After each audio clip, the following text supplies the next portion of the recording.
A teoria de equilíbrio das relações internacionais é baseada na ideia de que os Estados podem garantir a sua sobrevivência, impedindo que qualquer um deles obtenha poder militar suficiente para dominar todos os outros. Se um Estado se tornar muito mais forte, a teoria prevê que ele irá tirar vantagens de seus vizinhos mais fracos, levando-os a se unirem em uma coalizão defensiva.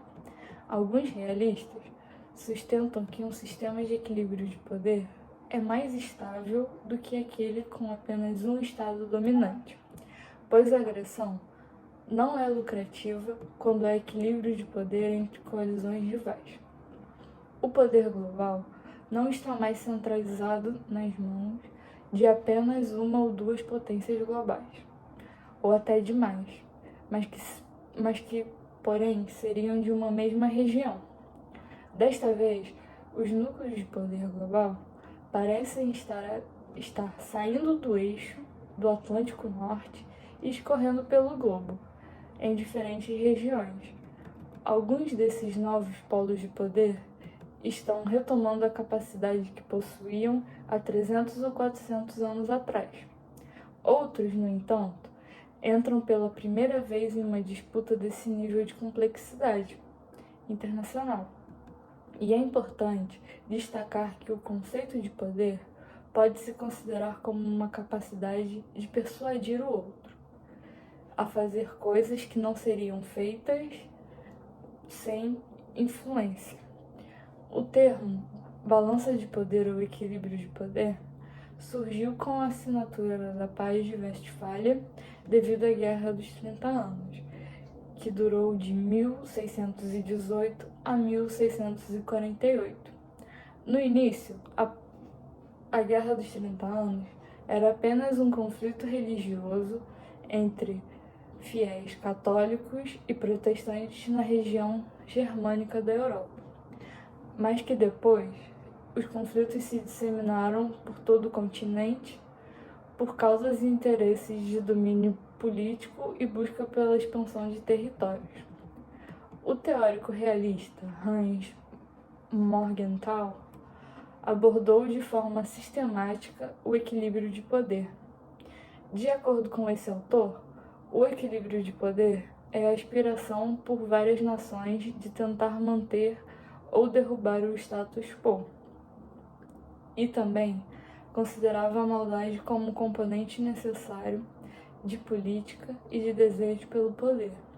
Faz parte da natureza humana se constituir como uma característica de irracionalidade.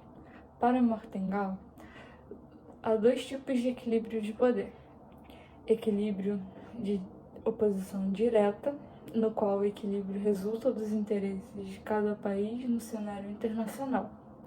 As principais funções desse tipo de balanceamento são preservar a estabilidade entre as duas nações e preservar a independência de cada uma. E há o equilíbrio de poder competitivo, no qual se analisa a medição de poder de cada uma das nações envolvidas sobre uma terceira.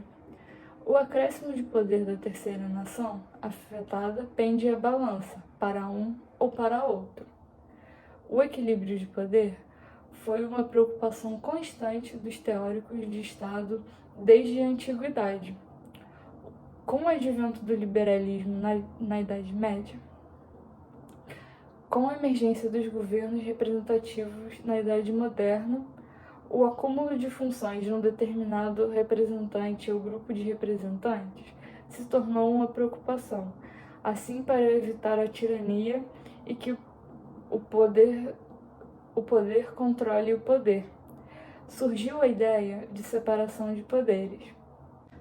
A Europa já teve experiências de tanto paz quanto guerra, e deve esses períodos de paz à balança de poder.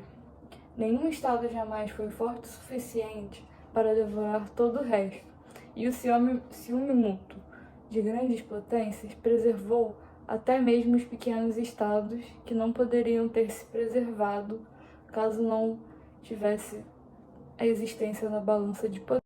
Para falar falarmos sobre equilíbrio de poder, precisamos entender seu termo simples.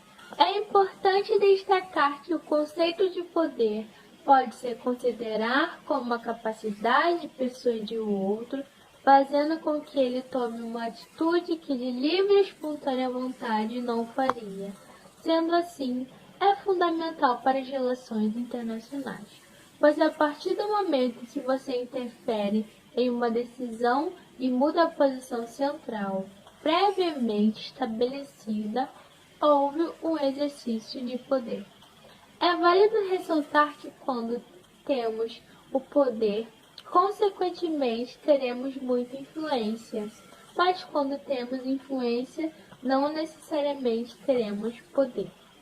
O ponto de partida mais preliminar para entender é que o poder pode ser considerado um fenômeno relacional, pode ser algo que você possui e que é materialmente definido, tangível, mensurado, e que pode muitas vezes acabar nos levando a debates ligados ao recurso de guerra, até o próprio ambiental, também falando de aspectos um pouco subjetivos. Diante disso, é importante relembrar que a pressão de socialização entre as unidades políticas torna-as mais competitivas, pois, ao se desenvolver tanto politicamente quanto economicamente, será difícil subjugar ou invadir ele. O sistema de competição faz com que as unidades se desenvolvam, tornando-as mais fortes uns que não ocasionar uma dominação sobre o outro. Toda vez que vemos um Estado crescer e se desenvolver, o outro tende a ultrapassá-lo, porque quando uma unidade se torna forte, ele pode subjugar os outros. Ademais, é importante lembrar que podemos relacionar que exista um darwinismo político, na qual os estados que não se adaptarem às mudanças políticas e econômicas não se garante ao sucesso adequado. Algo que torna-se adaptável ao Estado moderno continuará com sua superioridade, ocasionando a concentração de poder. Um dos principais problemas da política internacional para o estabelecimento da paz mundial reside no fato de que as potências quase não se entendem quanto ao equilíbrio na distribuição do poder. Com o decorrer dos tempos, a palavra equilíbrio perdeu-se completamente o seu significado original, ao ponto de não se saber se seria ele a garantia da independência entre as nações ou seria a causa da guerra.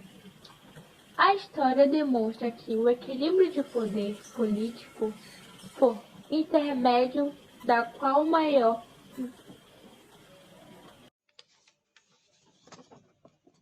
A história demonstra que o equilíbrio de poder é a política por intermédio da qual a maior parte dos estados procuravam, na maioria dos casos, obter a sua autopreservação. E quanto à ausência do governo, significa que as potências estão, em primeiro lugar, preocupadas com a sua autossobrevivência, impedindo que qualquer um deles obtenha poder suficiente para dominar todos os outros. Assim, eles tentarão manter algum tipo de equilíbrio entre eles para uma boa convivência, como aliança, tratados e até mesmo comercialização. A ideia de equilíbrio de poder está ligado diretamente ao entendimento geral de que qualquer relacionamento entre unidades humanas ou instituição em competição deverá sempre estar fundada no bom senso e na aplicação da lei da autopreservação, tendo como reguladora das relações uma potência internacional de freios e contrapesos. Em uma visão mais geral, quando uma potência se torna perigosamente poderosa, as outras se juntam contra ela. O equilíbrio de poder pode ser visto em plena operação sempre que uma potência tenta obter o domínio da sociedade internacional e momentaneamente desfaz o equilíbrio. Contudo, independente de como se mede o poder, uma distribuição entre os estados mais importantes tem sido relativamente rara na história. É importante ressaltar que a desigualdade de poder chega a ser uma fonte de paz e estabilidade, porque não faz sentido declarar guerra a uma potência dominante. Ao longo dos anos, é possível afirmar que o equilíbrio de poder se transformou em um princípio da ciência política, já que foi o motivo de várias alianças cujo objetivo principal é a preservação da paz mundial entre os estados.